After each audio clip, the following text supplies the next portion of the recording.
Ermənistanın Bakı uçuşlarının sayını açıqladı. Ermənistan 2025-ci ilin 1 yanvar 1 iyun tarixlərində İrəvandan Bakıya və əks istiqamətdə 2 dövlət reysi həyata keçirilib. Təyyarələrimiz onlara gedib, oradan da bizə gəlib. Axır nöqtəsi xəbər verir ki, bu barədə Ermənistanın Ərazi İdarə Etmə və İnfrastruktur Nazirliyi bildirib. Bu il İrəvan-Bakı marşrutu üzrə bir əks istiqamətdə isə bir reys həyata keçirilib. Hər iki halda təyyarələrdə xarici dövlətin nümayəndələri olub. Belə qeyd olunubdur.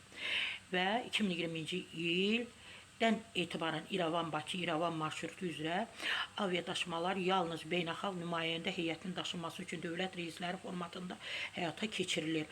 Marşrut fəaliyyətə başlayandan indiyədək 68 belə reys həyata keçirilib. Bax, bunu məsələn dəqiqliyi mən bilmirdim. Görürsünüz 68 reys reallaşıb Ermənistana gedib və Ermənistandan Bakıya dönüş olub.